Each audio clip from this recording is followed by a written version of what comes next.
Greetings, Math 111. This is chapter 3, so welcome to a new chapter. We're going to talk about averages and variation, and many of these topics are things that you're probably already familiar with, so should be on a pretty good track right here. We're going to talk about mean, median, and mode. When society or when the world says average, they really are referring to mean, right? So we're going to try to use the correct terminology, the mean, because an average is actually several different things. So there's different ways to report average data. And that is mean, median, mode are the ones we're going to look at. What do they tell you? How can they be affected by extreme data values? We'll define and compute a trim mean. We'll actually throw some numbers out. It's not cheating. It's a normal part of analyzing data. Compute a weighted average. I love this topic because it's a very common thing that we need to do, including your GPA. What a great thing.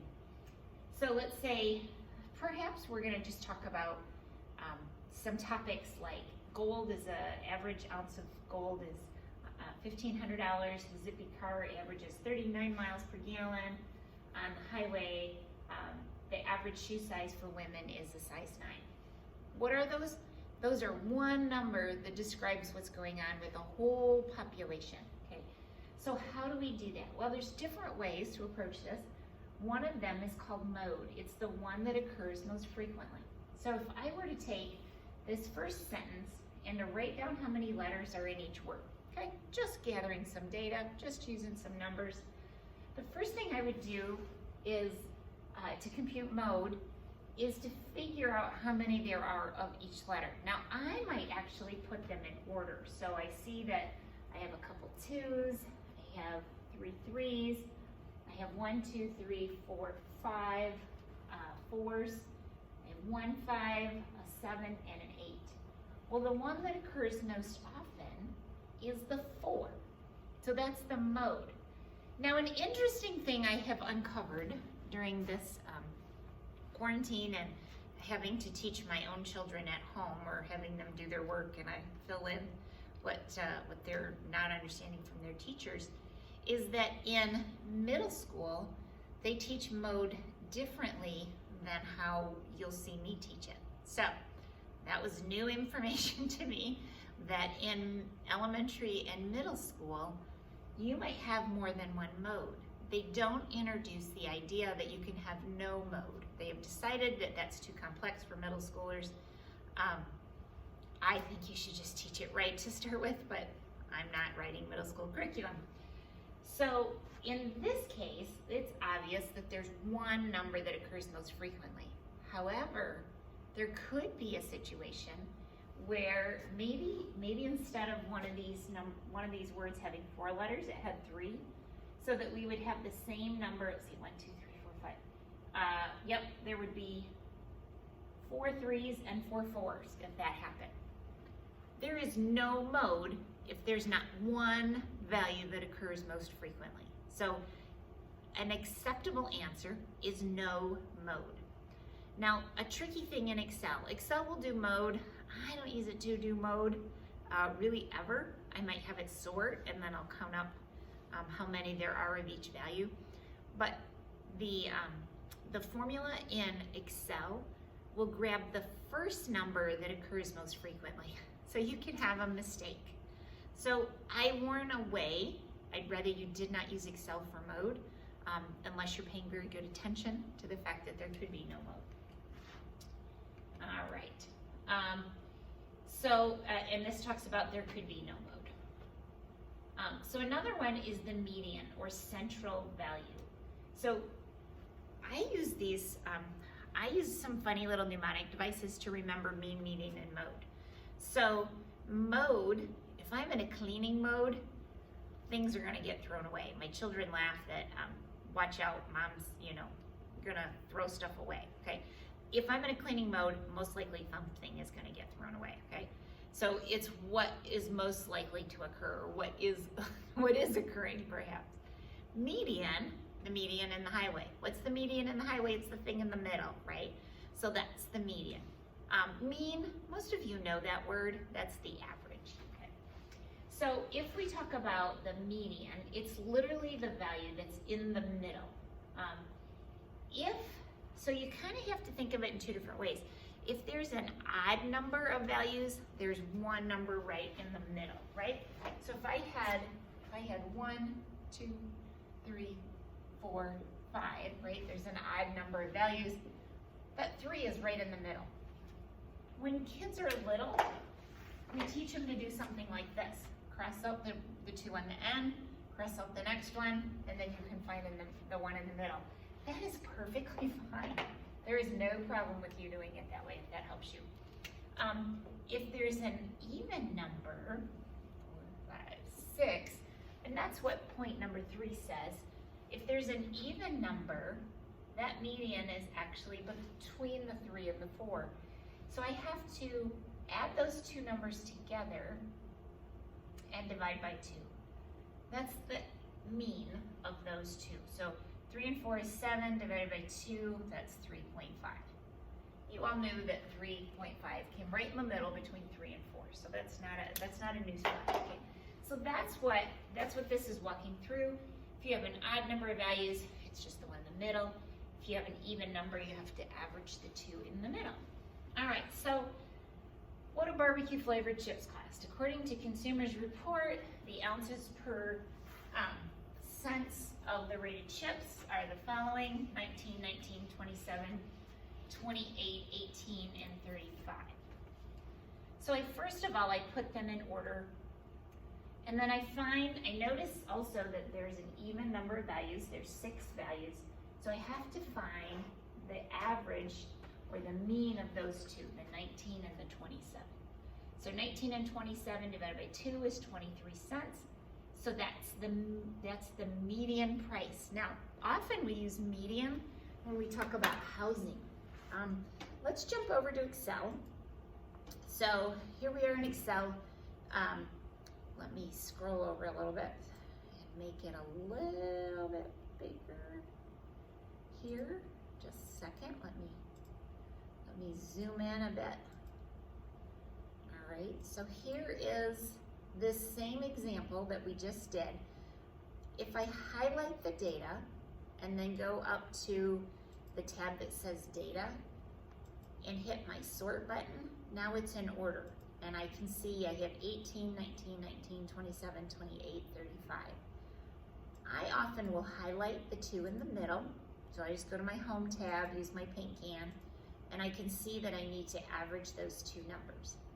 I can also use a formula.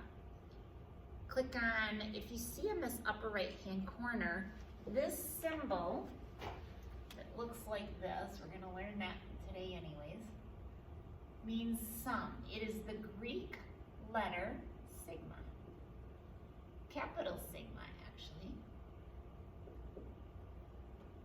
All right, time to learn some Greek letters. We're gonna do that today. So the Greek letter sigma. So if I were to just click on that, I add them up. So if you can see in that box, it says equals sum, parentheses, K2 colon K7, close the parentheses. That means add all the numbers in that box, okay? But I don't want to add them, I want the median. So if I click down and do more functions, and I can type in this box, median, and sure enough, it pops up median. I say okay, and it asks me what numbers I want to use, and it guessed that I wanted K2 to K7. Again, those are the boxes that are available. If you'll notice, let me paint this a different color. Sure enough, they got 23. That's the same thing, the same value we got by doing it manually on the PowerPoint. So there's another way to do that is in Excel.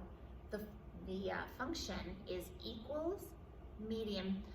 In Excel, anytime we're doing math, we do an equal sign. So equal, median, parentheses, K2 colon K7, close the parentheses. All right, let's jump back to our PowerPoint.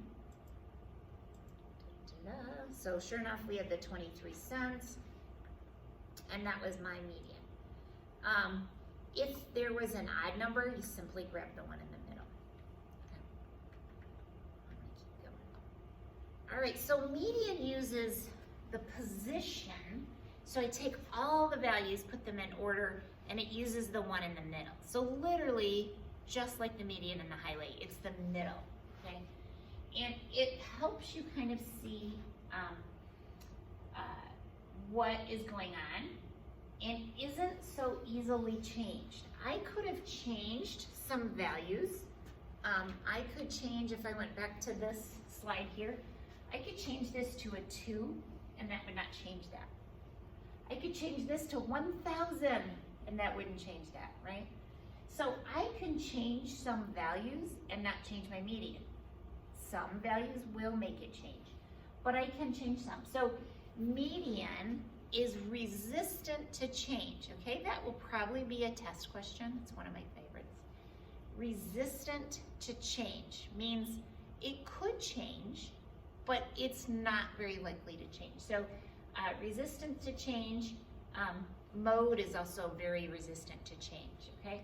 The next one we're gonna do, which is mean, is not resistant because the mean uses all the values. Any little change I make is gonna change the mean, all right? So to compute the mean, we add the values of all the entries and divide by the number of entries. So if I had 10 numbers, I add up all 10 numbers and I divide by 10, okay?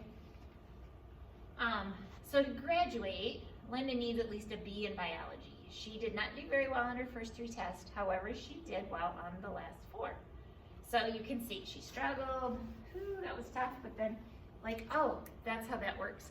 I will say, when I took Physics 1 in college, it took me the first 2 tests to figure out what in the heck you do in a class that you're struggling in, all right? So trust me, I've learned some things about how to approach classes that are hard. Please don't hesitate to contact me. So if we want to compute the mean and determine her grade, we're going to add up all those values and divide by 7 because there's 7 values, okay? And that mean is 80. Let's jump over to Excel again. I entered this data. I spelled PowerPoint wrong. But here's these scores, her test scores. I can do this a couple different ways. I can do this auto sum. If I just click on that, it adds up those values. Again, equals sum, parentheses, the first box, colon, the last box. So it's saying, and you can see how that's highlighted right now. If I hit enter, that's that 560 that we just saw. And then I could say, take equal sign, take the 560 and divide by 7. Sure enough, that's 80. I could also use a function that's built in. It happens to be one in the quick menu here. So I click on average. Now it says go 02 to 010. Well, I don't want all those values. I really only want to stop at box 8. So I click in here, change that 8 to or that 10 to an 8. Oh yep, those are my original values. If I hit that enter button, there it is. There's that same 80. So I could do it manually on my calculator. There's also ways to do it with most calculators. You can enter the data into a data set, and then you can also, it'll give you that information. All right, so that's mean, okay? Again, the world will call that average. Even, did you notice in Excel, they called it average. So just know that, that's what everybody calls it. All right, so that's mean, okay? So, and they remind you a little bit of what we just learned, that this symbol means sum, okay? And it's the capital sigma, which is like the S in the Greek alphabet. For fun, it's great to learn the Greek alphabet, let me just say, because we use a lot. We will also use, so sum, I think it's time for me to draw my little chart here. Remember we talked about parameters and statistics. Okay, parameters are based on everything or everyone, every value in, you know, this is census, like everyone. This is just a sample. You know, I take, if I find 5 frogs out in the pond and I measure how much they weigh. Okay. Average, oops, I'm using the wrong word again. Let's use mean. Mean for the population, okay, is going to be mu, okay? And then this is gonna be x bar. So I literally take an x and put a bar over it. That's a sample. If I talk to every person, when I do this, they're gathering census data, they're gonna talk to every person. So this is the Greek letter mu, all right? Kind of looks like a U, it just has a tail on each side. So this is x bar, that's what it's talking about. That's from a sample, but from an entire population, we use mu. All right, so how do we find the mean? Here's a summary. We add up all the x value, add up all the values, and then divide by n. Same thing, add up all the values. They use a capital N to indicate that it's a population, that it's everyone. Let me just say, N is something people get frustrated about. It's at the top of your formula sheet, okay?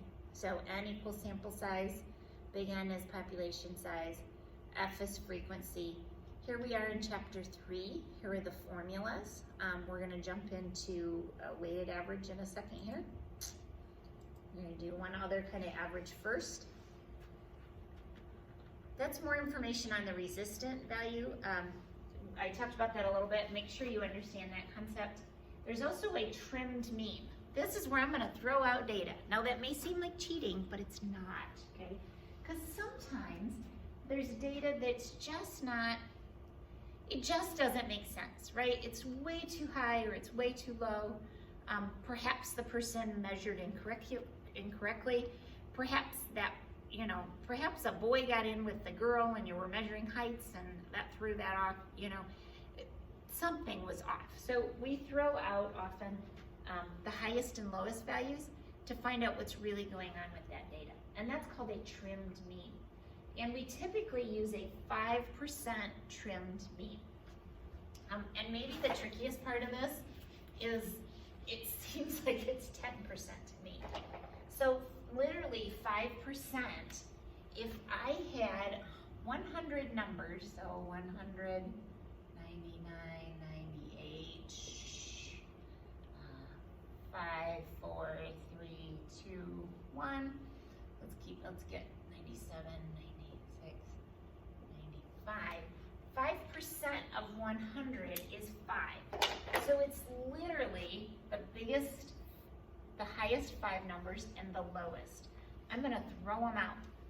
So in this case, I'd throw out the 1, 2, 3, 4, and 5. We'll have 1, 2, 3, 4, 5, okay? I'm gonna throw out 96, 97, 98, 99, and 100. So I'm gonna trim that off, okay? And throw it away. So you gotta figure out how many values. If I said there was 100 numbers, you're gonna throw out the top 5 and the bottom 5. So you gotta figure that out. Let me do a quick example. It's not in the PowerPoint, but it's in the textbook. And it's over here. It's this one. It happens to be guided exercise 2. I know your book doesn't really have, your ebook doesn't have page numbers, so that's not helpful. But guided exercise 2, if I take these values, let me make that a little bit smaller. If I take these values and put them in order, so I'm gonna highlight it, click on data, and I'm gonna sort. It says A through Z with an arrow, and it asked me if I wanted to expand it, but no, I just want those values. So I just put them in order. And there's 1, 2, 3, 4, 5, 6, 7, 8, 9, 10, 11, 12, 13, 14, 15, 16, 17, 18, 19, 20 numbers. So if there's 20 numbers and I need 5%, I can do 20 times 0.05, and I see that that's 1. Okay, so I'm gonna throw away this lowest value. Oops, here we'll color it. And this highest value. I'm gonna throw those away. So when I do my mean, I'm not going to utilize those. So I'm going to change that to G3 to G20. So there's my trimmed mean, right? If I did my just actual mean, I relabeled this one. And if I did the regular mean, let's see what would happen. So I'm gonna copy my formula and paste it, and then I just have to fix my value. So G2 to G21, sure enough, that's good. So my trimmed mean was 34.7, but my mean, if I used all the numbers, was 35.95. So it is a little bit different. Again, that 14 is really small compared to, make this bigger again. That 14 was very small compared to the 20. And there was already an 80, but 80s are much bigger than 50. So it made sense in this case to kind of trim off some extra information. All right, so that's trimmed mean. If we look at distributions, we looked at this a little bit already. If I have mound shape and symmetrical, mean, median, and mode are on top of each other. If it's skewed left, okay, what a skewed left means is that most of my values are taller. Maybe this is heights of NBA players. Most of them are big, and there's just a few little hotshot guards that are shorter. My median is always in the middle, right? Because that's what median is. My mode is whatever the tallest one is, because that's mode. It's the one that occurs most frequently. And then mean is like a balance point. If it's skewed right, so maybe this is, there's a couple really, really tall people, but most of us are shorter, like me. So median, again, is always going to be in the middle. Mode is the tallest, and mean is a balance point. So if I go back to this mound shape and symmetrical, they all lay on top of each other, okay? Because everything is symmetrical. All right, weighted averages. I guarantee there'll be a question like this on the exam. I love weighted average. So what if your grade in this class is a weighted average, right? Homework is different than tests, which is worth a different percentage than your papers, all right? So we're just gonna do a real simple one. The final exam is 60%, the midterm is 40%. So you can't just take the two scores, add them together and divide by 2, right? The final exam is worth more than the midterm. So what we're gonna do is add up, but we have to multiply first. So when I have this summation symbol, think of it as like a giant parentheses next to it. So I have to do what's in the parentheses before I add everything up. I have to multiply x times w. Well, what are those values? X are my raw scores. In this case, it's what the student got on these exams. W is the weight, right? What is that? Final exam is 60%, midterm was 40%, okay? And then the denominator is just the sum of all the weights. So I'm gonna add up. We use decimals when we do math. We don't typically use percentages. So if I'm gonna add up, oops, that's supposed to be a 4. 60.6 and 0.4, that's equal to 1, right? So it makes the math nice when you have to divide by 1.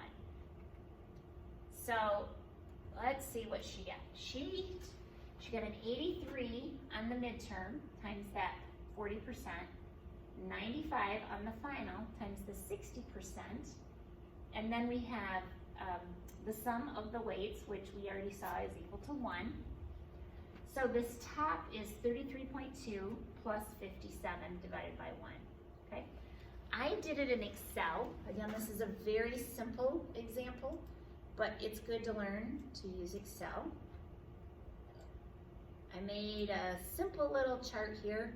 I have category, weight, score, and then X times W. Let me make those bold, make it prettier here. So the midterm was worth 0.4, the finals were 60. Forgot those numbers. What did she get? She got a 83 and a 95. So 83, 95, those were the raw scores. If I'm gonna multiply, again, the most critical step here is to multiply the weight times the score first. So this is equal to the weight times the score. So you'll see those same values. I can copy my formulas. I can do a couple different things. I can do copy and then paste, all right? I could do that. I can fill down. What I just did, let me do that again. There's a little box in the corner and I'm gonna grab that and pull that down. Sometimes that's tricky if you have a trackpad, a mouse pad. You can also push your shift key and do your down arrow. Control D is fill down, or right under this sigma symbol says fill down. Okay. So I need to add up some things. I need to add up the weight, and I need to add up the x times w, right? And then I'm gonna divide. I'm gonna take that x times w added up and divide it by the weight. Now, yeah, I was dividing by 1, so that's pretty simple. But typically it would be something more complicated. All right, see you guys in 3.2.